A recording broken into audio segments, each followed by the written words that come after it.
Salam sejahtera buat kita semua. Salam dalam kasih Tuhan kita Yesus Kristus. Puji Tuhan, di dalam realita kehidupan umat manusia di dalam dunia ini, bahwa kehidupan manusia itu berputar seperti bola roda. Kadang ada di atas, kadangkala ada di tengah, dan kadangkala juga ada di bawah. Puji Tuhan. Dan jika saat kita ada di atas, untuk berkata bahwa Tuhan Yesus itu baik, itu hal biasa. Dan itu hal yang wajar dan sepatutnya kita harus mensyukuri setiap prestasi-prestasi dan berkat-berkat Tuhan. Dan kita pun akan berkata bahwa sampai di sini Tuhanlah yang menolong. Sampai di sini Tuhanlah yang memberkati dan Tuhanlah yang sudah mengangkat kita. Artinya sangat enteng sekali keluar dari mulut kita untuk mengucap syukur kepada Tuhan. Akan tetapi bagaimana jika posisi kita ada di bawah, alami hidup yang merana, dilelahkan? Masih mampukah kita berkata Tuhan Yesus itu baik? Tuhan Yesus ajaib dan Tuhan Yesus luar biasa. Puji Tuhan. Hari ini kita akan melihat di dalam Alkitab ada janji-janji Tuhan di mana Tuhan akan menyegarkan orang-orang yang lelah dan Tuhan akan membuat puas kepada orang-orang yang merana. Untuk itu kita satu di dalam doa untuk membaca, mendengarkan, dan merenungkan firman Tuhan. Mari kita berdoa.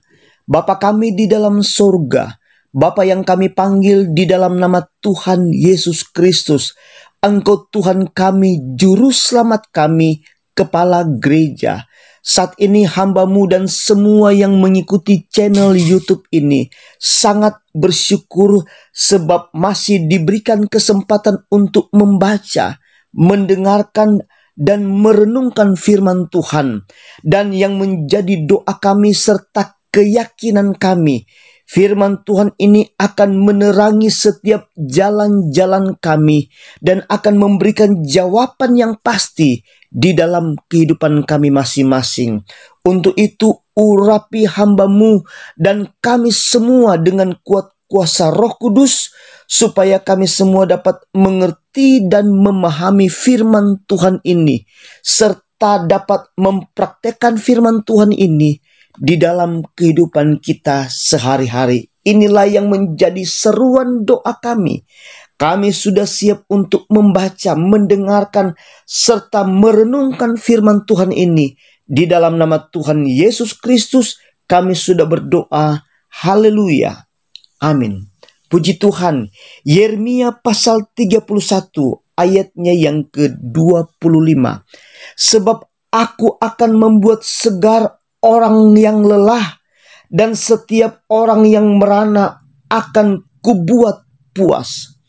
Firman Tuhan ini adalah janji Tuhan, ya dan amin. Bahkan sangat jelas sekali bahwa orang-orang yang lelah Tuhan akan buat segar, dan bagi orang-orang yang merana Tuhan akan buat puas. Contoh yang pertama, Tuhan akan membuat segar orang lelah. Lukas pasal 5 ayat 1 sampai ayatnya yang ke-11. Dan di dalam ayat-ayat ini ada seorang yang bernama Simon. Alkitab tulis bahwa Simon dan teman-temannya pergi menjala ikan. Dan sepanjang malam mereka tidak menangkap apa-apa. Dan sementara nelayan-nelayannya sedang membasuh jalannya, Yesus yang peduli dengan orang-orang yang lelah, Alkitab berkata di dalam Lukas pasal 5 ayatnya yang ketiga. Ia naik ke dalam salah satu perahu itu, yaitu perahu Simon, dan menyuruh dia supaya menolakkan perahunya sedikit jauh dari pantai. Lalu ia duduk dan mengajar orang banyak dari atas perahu. Dan setelah Yesus naik ke atas perahu Simon, Yesus menyuruh supaya Simon menolakkan perahunya sedikit jauh dari pantai. Ayat ini artinya Sekalipun Simon selain sudah lelah, terus hasil tangkapan tidak mendapatkan apa-apa, tetapi Simon masih punya semangat dengan menolakkan perahunya sedikit jauh dari pantai. Dan dengan semangatnya Simon, justru perahunya dipakai oleh Yesus untuk mengajar firman Tuhan kepada orang banyak dari atas perahu. Dan saat Simon, teman-temannya, dan orang banyak sudah dibekali dengan firman Tuhan, sudah dibekali dengan pengajaran-pengajaran Yesus. Kita akan baca ayatnya yang keempat. Setelah selesai berbicara, ia berkata kepada Simon, "Bertolaklah ke tempat yang dalam dan tebarkanlah jalamu untuk menangkap ikan." Lalu apa jawaban Simon? Ayatnya yang kelima. Simon menjawab, "Guru, telah sepanjang malam kami bekerja keras dan kami tidak menangkap apa-apa. Tetapi karena Engkau menyuruhnya, aku akan menebarkan jala juga."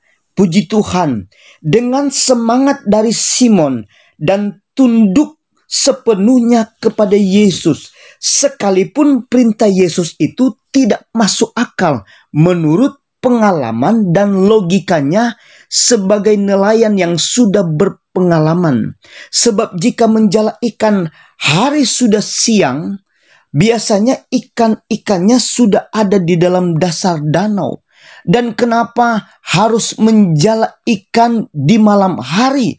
Sebab di malam hari biasanya ikan-ikannya ada di permukaan danau. Ini artinya firman Tuhan atau pengajaran Yesus yang mereka dengar dapat mengalahkan atau mematikan logika-logika mereka. Dan yang terjadi adalah firman Tuhan membawa mereka tunduk sepenuhnya pada firman Tuhan, sekalipun firman Tuhan itu bertentangan dengan pengalaman dan logika. Dan hasil dari tunduk pada firman Tuhan dan melakukannya, kita akan baca ayatnya yang ke-6. Dan setelah mereka melakukannya, mereka menangkap sejumlah besar ikan sehingga jala mereka mulai koyak. Puji Tuhan, mereka yang lelah dibuat segar dan menikmati sejumlah besar berkat-berkat dari Tuhan. Dan dari ayat ini juga kita bisa ambil pelajaran yang tidak kalah penting, di mana setelah mereka menangkap sejumlah besar ikan, kita akan baca ayatnya yang ke-7. Lalu mereka memberi isyarat kepada teman-temannya di perahu yang lain supaya mereka datang membantunya. Dan mereka itu datang, lalu mereka bersama-sama mengisi kedua perahu itu dengan ikan hingga hampir tenggelam. Artinya mereka pun tidak egois. Berkat Tuhan mereka tidak makan sendiri, tetapi justru mereka jadi berkat bagi banyak orang, bagi orang-orang yang lain. Dan Alkitab berkata, mereka pun membagi-bagi berkat. Contoh yang kedua, Tuhan akan membuat puas orang yang merana. Kita akan baca di dalam 2 Raja-Raja pasal 4 ayat 1 sampai ayatnya yang ke-7. Kisah dari minyak seorang janda. Di dalam ayat-ayat ini menceritakan bahwa ada salah seorang dari istri para nabi yang mengadukan masalahnya kepada Nabi Elisa, bahwa hidupnya merana sebab suaminya sudah meninggal dan meninggalkan beban, yaitu hutang piutang.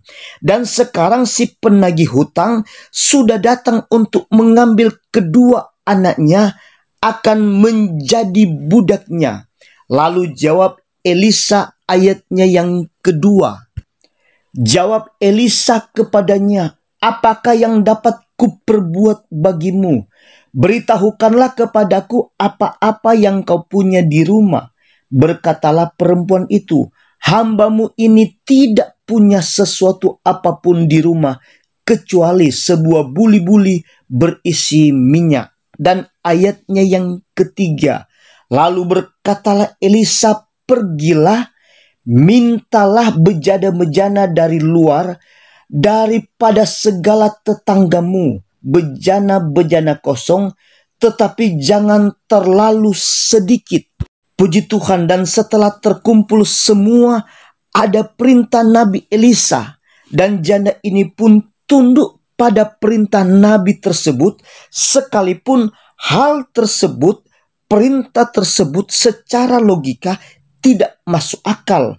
Lagi-lagi, tunduk pada firman Tuhan, mematikan untuk berpikir secara logika. Kita akan baca ayatnya yang keempat sampai ayatnya yang kelima. Kemudian masuklah, tutuplah pintu sesudah engkau dan anak-anakmu masuk, lalu tuanglah minyak itu ke dalam segala bejana. Mana yang penuh, angkatlah. Pergilah perempuan itu daripadanya, ditutupnyalah pintu sesudah ia dan anak-anaknya masuk, dan anak-anaknya mendekatkan bejana-bejana kepadanya, sedang ia terus menuang. Kemudian apa yang terjadi? Ayatnya yang ke-6 dan ayatnya yang ke-7. Ketika bejana-bejana itu sudah penuh, berkatalah perempuan itu kepada anaknya, dekatkanlah kepadaku sebuah bejana lagi. Tetapi jawabnya kepada ibunya, tidak ada lagi bejana. Lalu berhentilah minyak itu mengalir. Kemudian pergilah perempuan itu, memberitahukannya kepada abdi Allah, dan orang itu berkata, pergilah, jualah minyak itu, bayarlah hutangmu, dan hiduplah dari lebihnya engkau serta anak-anakmu. Puji Tuhan, alami berkat Tuhan yang tidak masuk akal. Dan benar kata firman Tuhan, hidup di dalam Tuhan, jika seizin Tuhan jiwa kita merana, Tuhanlah yang buat puas. Dan yang penting dalam perenungan kita hari ini, jika kita dilelahkan, hidup merana, tetap semangat dan isilah hidupmu dengan firman Tuhan. Berilah hidupmu untuk mendengarkan suara Tuhan, sebab Tuhan akan membuat segar orang-orang yang lelah, dan setiap orang yang merana, Tuhan akan buat puas. Tuhan Yesus memberkati kita semua. Haleluya. Amin.